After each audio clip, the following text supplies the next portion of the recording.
All righty. Well, guys, welcome to week 13, last week before break. If you're like me, we all need it right now. So I'm so far behind, I couldn't tell you if I lost my horse or found my rope, as my dad likes to say. So anyway, we have got a couple things to do today. And then I want to leave the rest of the time for you guys to ask questions about, results or the projects or whatever else we have going. And so my goal today is first and foremost to take you guys through Blackboard, make sure we know what's due the end of this week.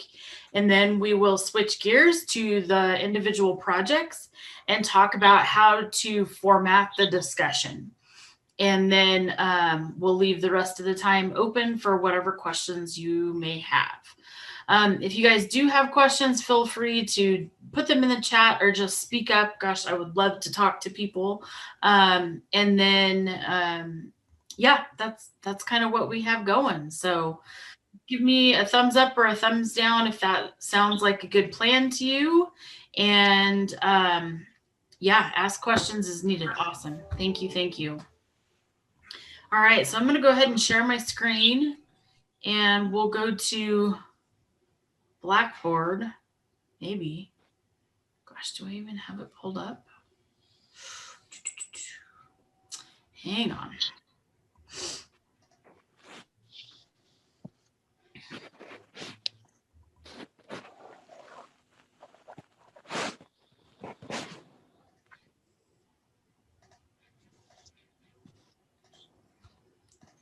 All right.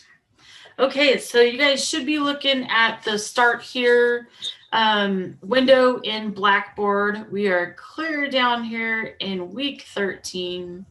Thank goodness, getting closer, just 3 weeks left. And so this week in lecture, we are talking about multi-factor designs. And so a lot of these are actually going to be very similar to single factor designs, which we have just been through last week. But with multi-factor designs, we're actually looking at testing 2 or more levels of treatment. So for example, if we wanted to, in the cattle mineral study, if we wanted to look at selenium or at mineral concentration and grazing location, those would be 2 different things that we could measure.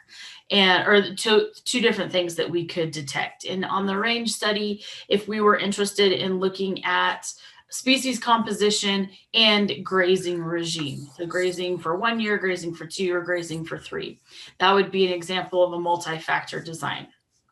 And so you've got, let's see, oh gosh, I did not put up the slides, did I? Okay, I will try to get those up tonight. Sorry. And thank you guys for letting me know that the videos were not released. I went in and did that this morning, so you should have access to all of them. The big difference here on quizzes is that you have a quiz specifically for interaction, and then you'll have a quiz for multi-factor and RBD and split plot. And so there's actually 2 quizzes to take this week, but they're both short.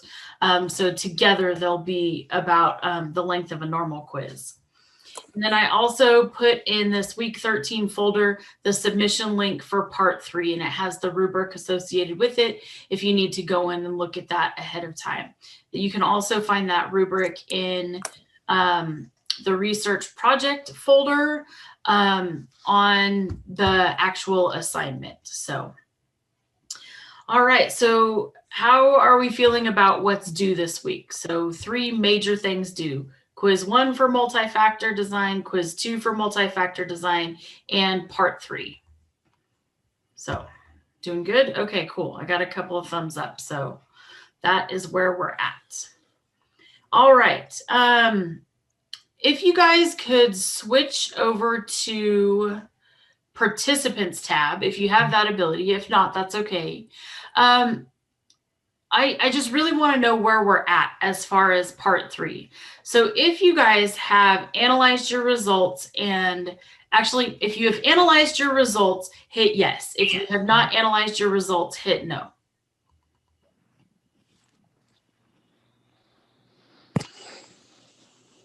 By that, you mean using the Excel chart?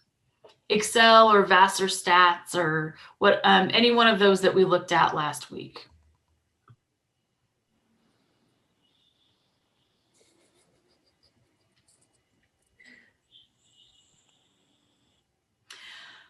Okay. Oh wait, Dr. Diatley? Yeah. Did you mean like the analysis of the ANOVA? Yep, the ANOVA analysis. Oh, okay, I did that. I'm sorry. Okay.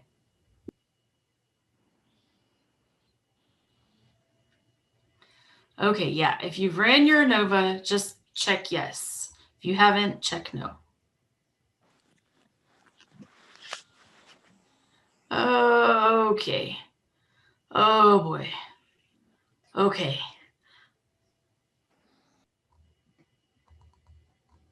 No problem, Dean. We'll figure it out. Okay. All right. So I have a large percentage that are no. Okay. And I need you guys to start panicking about this a little bit. Okay. Because this is a big, big chunk. So if you guys need additional support on analyzing results, I'm going to encourage you to do that as soon as possible if you haven't done it already. And the way that we did that is in the recordings from last week, and they're in each one of the folders. So in the cattle mineral study is a recording from how, and I took you through step by step of how we analyzed those results. And we did the same thing for the range fire study, and that is in the range fire folder. So it is my suggestion and my plea at this point to try to do that today or tomorrow, okay? Because the rest of this is building graphs or building tables, writing results, and writing discussion. Okay, so there's a lot more to get through part 3 this week. So I need you guys to make this a priority as much as you can. All right, so with that said, has anybody, let me clear the results here. And you don't have to answer no if you don't want to, but has anybody attempted making graphs or a table yet from their results?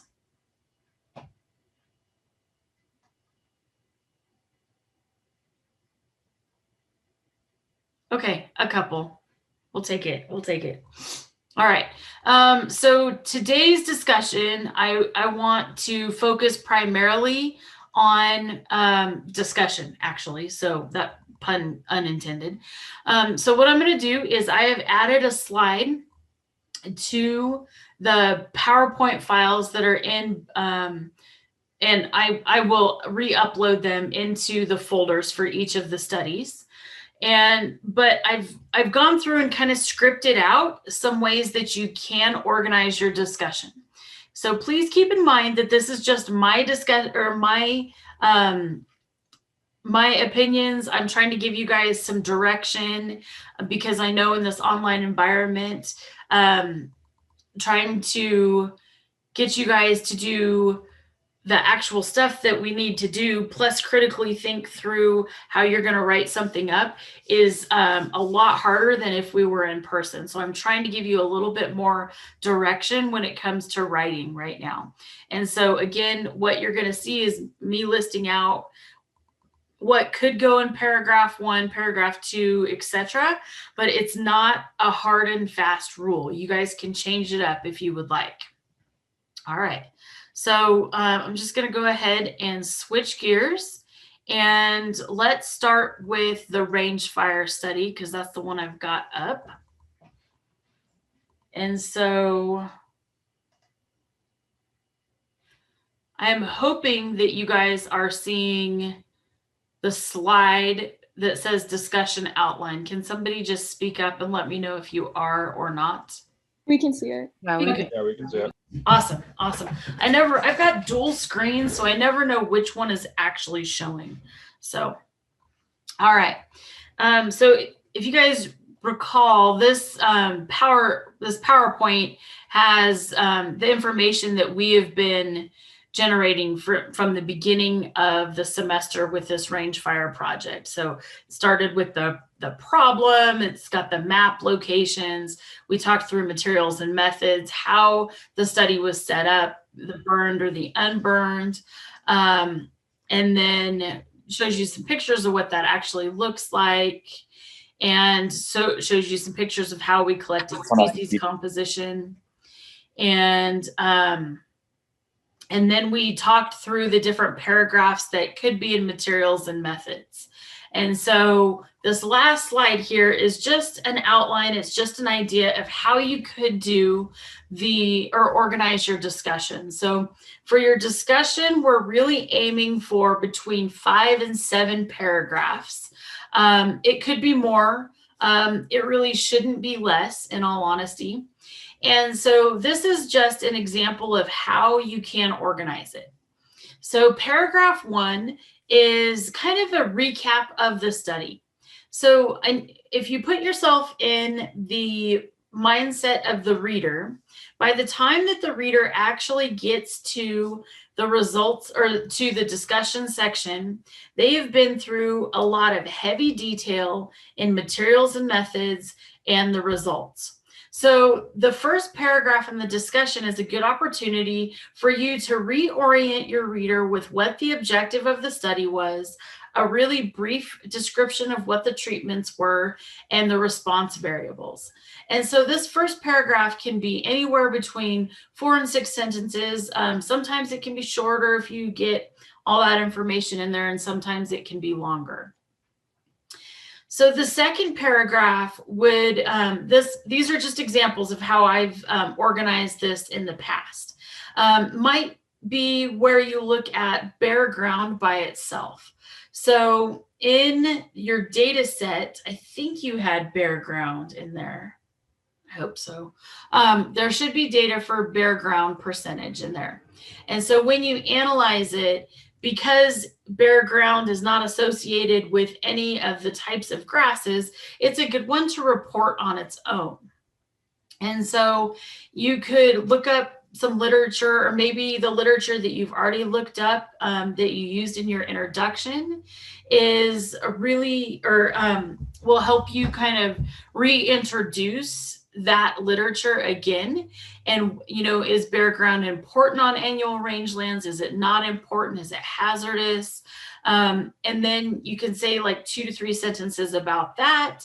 Then you can talk about the results of this study included, things, or was whatever the percentage was.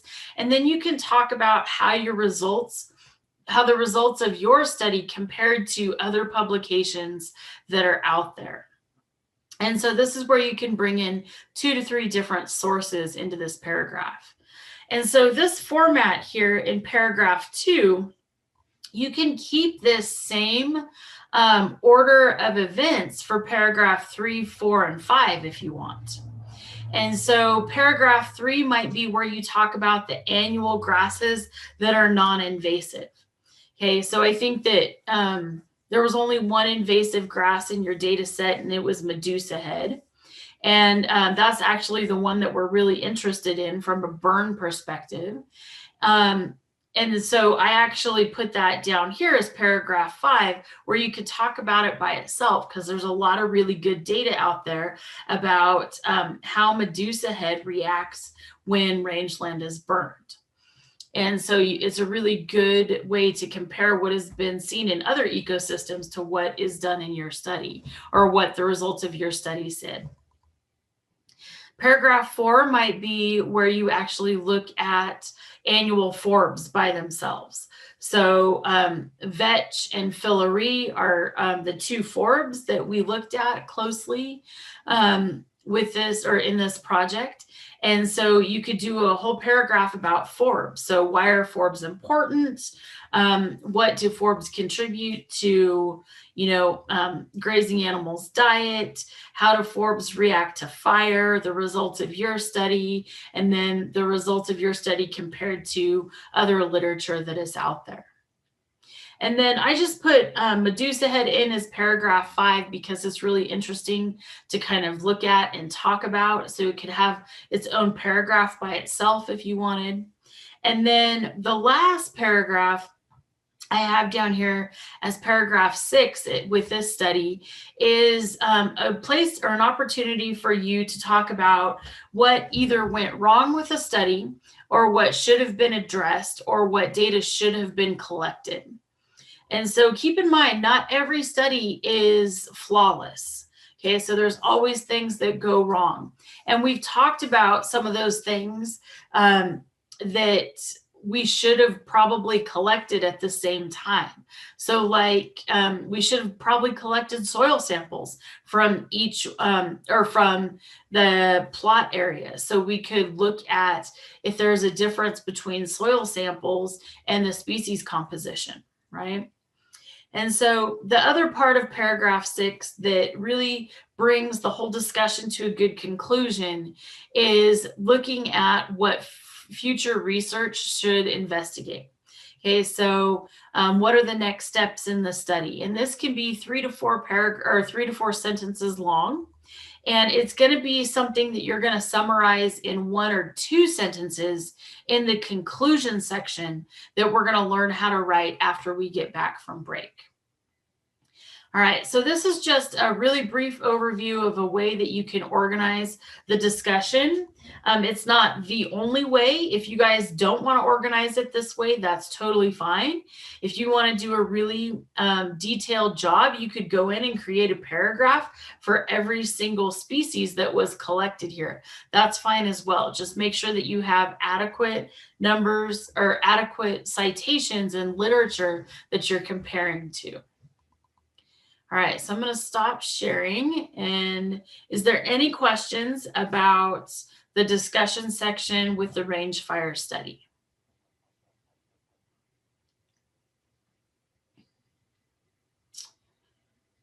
Okay. All right, so let me switch gears and we will talk about the cattle mineral study next.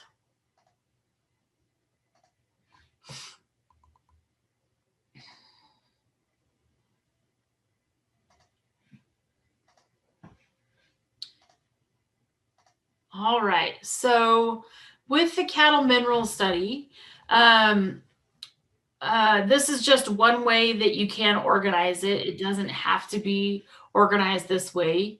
But again, a good way to open a discussion in that first paragraph is just to reorient the reader with what the objectives of the study were, the treatments, a couple of the response variables, perhaps the timeline, etc. So again, 4 to 6 sentences in paragraph 1. Paragraph 2, 3, and 4 could be where you actually look in depth at selenium, manganese, and copper by themselves. So you could first and foremost, report from literature what you found in literature about why the mineral is important. You could then talk about the results of your individual study. And then you could also talk about how do the results of your study compare to other reports or other publications. Okay, and if they're really different, then you might speculate on why they're different. And so you can use that same general format for the second and the third mineral in paragraph 3 and 4 respectively. In paragraph 5 here, again, like with the range fire study, this could be a paragraph where you talk about what went wrong with the study or what should have been addressed as well. And so similarly, And you can brainstorm on this, but similarly to the range fire study, this is probably an area where we should have looked at soil components because we were looking at 3 different grazing locations in 3 different areas. And so you could, and then the last part of this paragraph is what you can investigate in the future.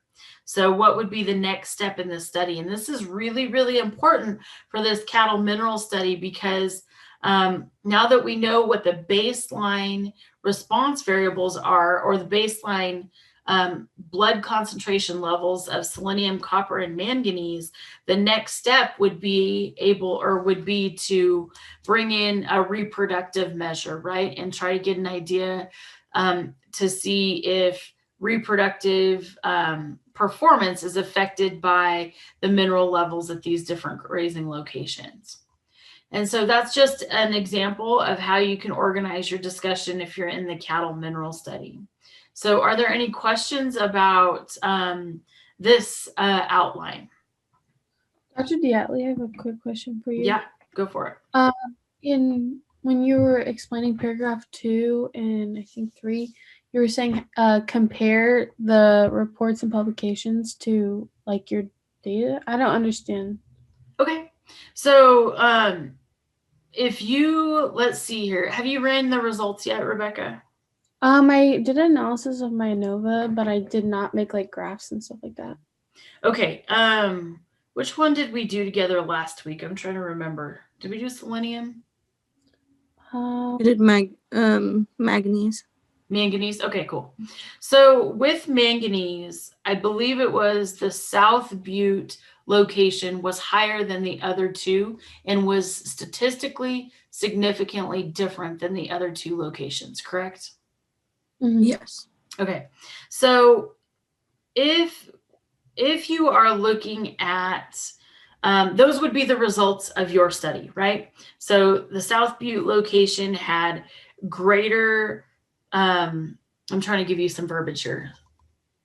So the South Butte location had greater blood serum concentration levels of manganese compared to North Butte and Shasta counties. So that would be the results of your study, period. Okay, so you could then go look at literature that had also collected these, or had looked at manganese in the North State or in California or in the West, whatever you can find, and report what the results of their study was. Okay, but remember, we're reporting it as just the results, no p-values from other publications. Okay. Okay, and so if there's discrepancies there, then you can kind of think through why there would be differences. Oh, okay, that makes sense. Okay. Okay. Cool. Thank you. I also have a question. Okay.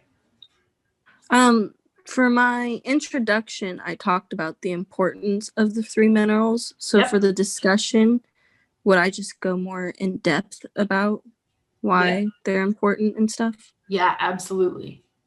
Okay. Cool. Thank you. Piggyback off of Emily's question. So I did something very similar. So in addition, I would just discuss my results and, like you said previously, just compare and see if there was any noticeable differences in literature. Yep. Right. Okay. Exactly. And if you guys need ideas of how to organize and how to word stuff, go back to those example papers as well. Or go read the discussion section of the literature that you've pulled, right? So we can only get better at writing and organizing by looking at what other people have done. And if they got published, it's a pretty good indication it's a good paper.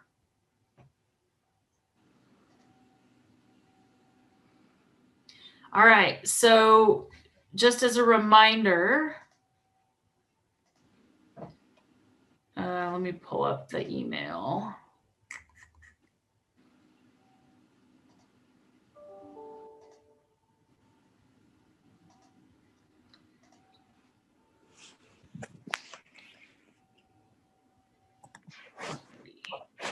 I am going to have office hours this week.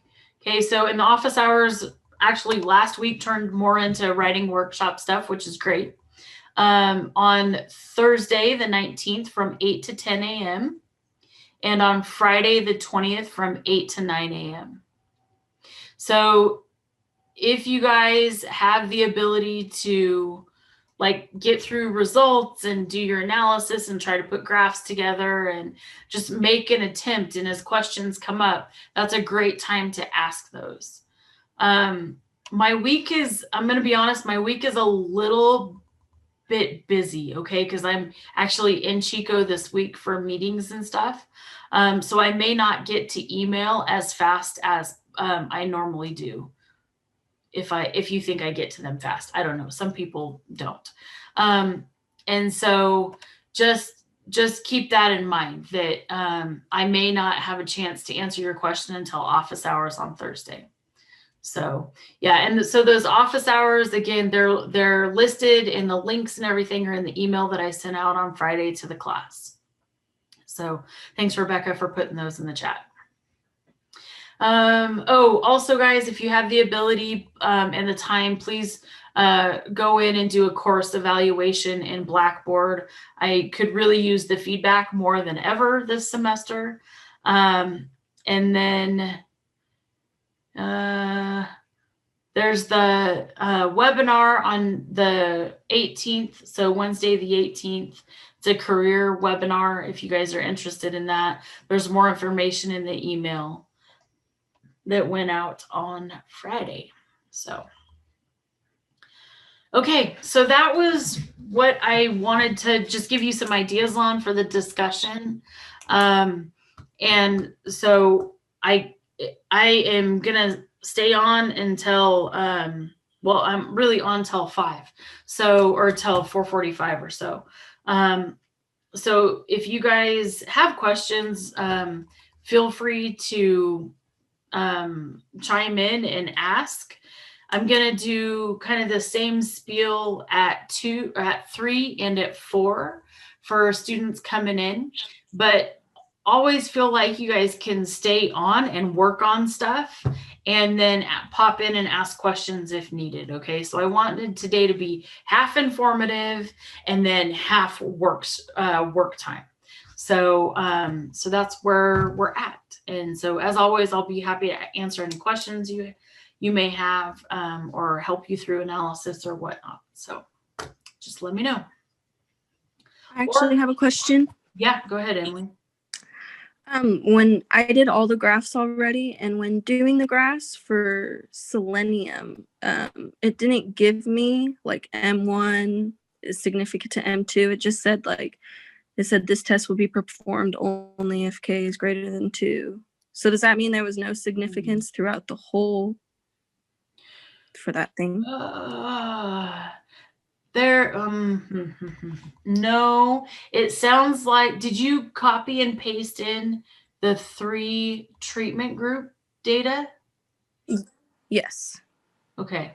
Do you have a screenshot of what it looks like? I do. I can show you.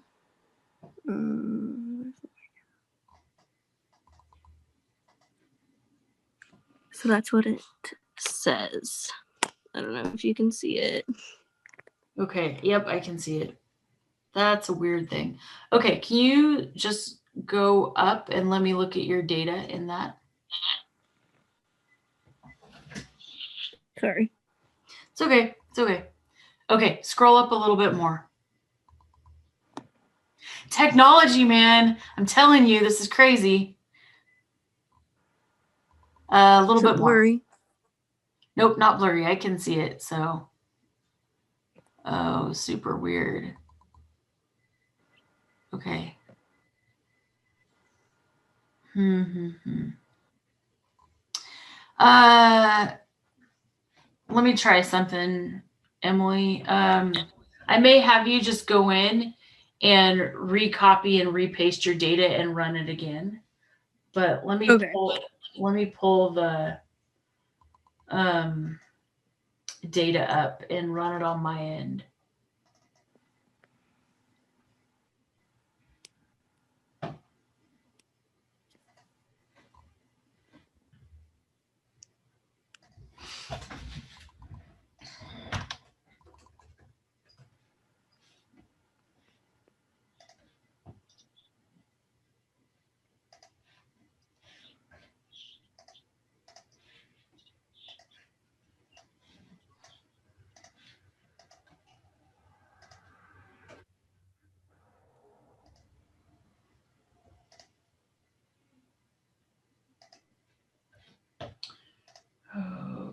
So that's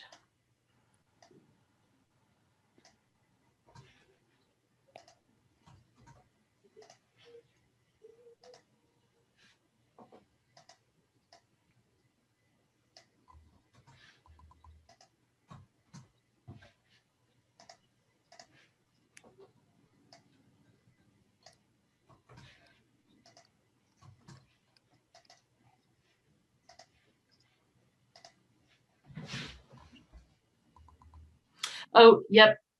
So I forgot. I knew a new. So let me. Okay, so I see the data. Go ahead and scroll down a little bit to your ANOVA table. Okay, and look at the p-value. Does it say 0.6? Yes. Okay, so 0.6 is way bigger than 0.05. So there's no significance, which is why it's not running a Tukey. Oh, okay. So it's because the whole thing is insignificant for Yep. each grazing location. Yep. Okay. And so one way that you can kind of confirm this is if you look at the means across the top. So it looks like treatment 1 is 0.14, treatment 2 is 0.12, and treatment 3 is 0.13. They're all really, really close to one another. So there's no statistical difference for selenium in each one of those, which this might be something you could put in your discussion, but for me as a producer, that is awesome because we mixed that supplement to suffice their selenium. So yeah, so that 4P or 4, what the mineral that you guys wrote about in materials and methods, that was mixed specifically to address the selenium issues. So it's a good thing that there's no issues with selenium. So for the graph for the superscripts, do I just put A on all of them? Yep, you don't even need superscripts because it's not significant. Okay. Oh, perfect. Okay. Thank you. Yeah, you bet. Cool. You guys got any other questions? I have a question. On the graphs, do we have to put in the p-values on each of our graphs? Because I noticed in the example papers that's kind of what they did when they put in on their graphs. Do you want that or no? Yes. So, but you have two options, Autumn. So option number 1 is to put in a text box actually on the graph. Option number 2 is to write a sentence about it in the figure or the table title. Either one of those will work, just don't do both. So either put it in the text box in the graph or I just write it down in the sentence. Yes. Okay. And not both. Not both. All right. And you wanted no data lines, right? On the graph, or did you want them? Oh, like the grid lines? Yeah, the grid lines. Yeah. I forgot if you, what? That's totally fine. They bug me, but if you guys want to use them, that's totally fine. Okay. Thank you. You're welcome. I'm old school and cranky, so that's why they bug me. Not a big deal. Great questions, guys. Dr. Diatley, I had one for the range of fire study. Yeah, Matt, bring it on. On the YouTube video, you switched your standard deviation from like a 0.082, and then you switched it to like a 0.09. And I know it's kind of tough for you to think back, but like the 0.082 was what you got when you averaged the two burned and unburned variants. And so I was wondering where that standard deviation came from.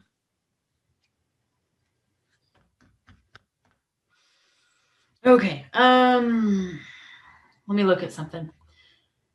We had to do it a little bit differently because we ran the range fire data in Excel, which doesn't give us a good standard deviation. Let me pull the data real quick.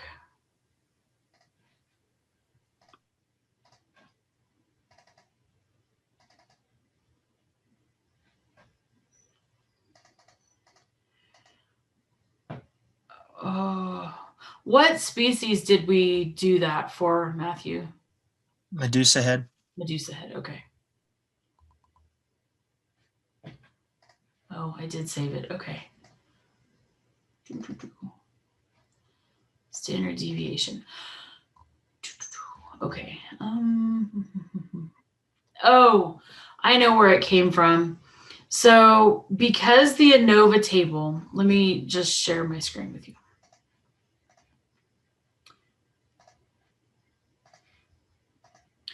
So because the ANOVA table in Excel only gives us the summary statistics, so we have the means, which is good, but it doesn't give us standard deviation like Vassar Stats does. So to get from variance to standard deviation is actually a function of a square root, right? So if we averaged variance here and then took the square root of it, that gave us standard deviation. Okay. Yeah, I didn't catch that last step because like I was just averaging, but then you have to square that averaged. Okay. Square root it, square root it. Yeah, square. Okay. Okay, yep. And if you need to like remember the relationships and stuff with those values, don't be afraid to jump back and look at the equations guide from week 5, I think. Okay. All right. Thank you. Cool. Yeah, you bet. Great questions.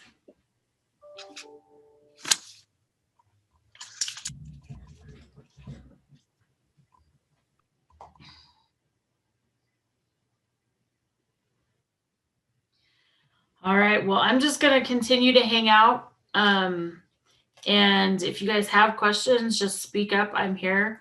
I will probably put my video on my profile picture and mute myself because I'm going to yell at my email a little bit. But just speak up. I'm here. I would be happy to help you. Thank you. You're welcome.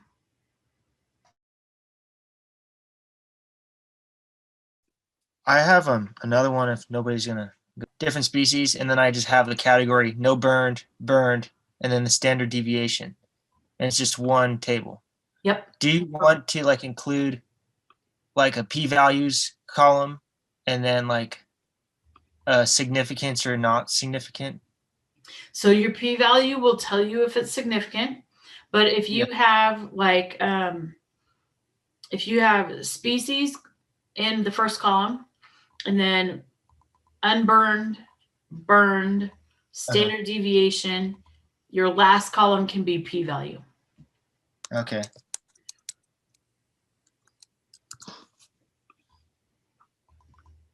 And then what if I do like another category of like significant and non-significant with like a highlighted or I wouldn't highlight anything.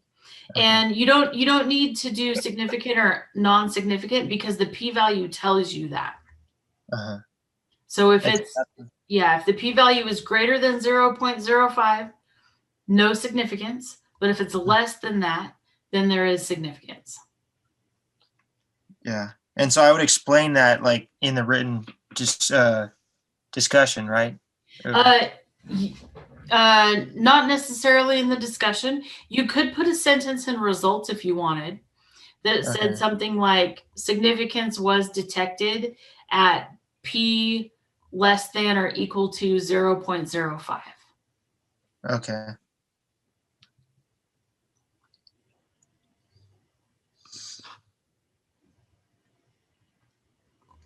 Okay, yeah. So just like, and we're only required to have like one graph, correct, or table? Yep, And- you only need one. Sweet. Okay then. Yeah, but you have to report all the data. Okay. Yeah, so we have to talk about like the F value, and I mean, Oh, no. So you don't have to worry about the F value. You just have to make sure that you talk about bare ground, fiddleneck, Medusa head, all this, everything that was analyzed and that was identified in your materials and methods. You have to report that somehow in results. So Okay. if it's all going to go into the table, that's fine. That means that it's all reported. sweet. Okay then. Cool. All right. I think I got enough to get going now. So.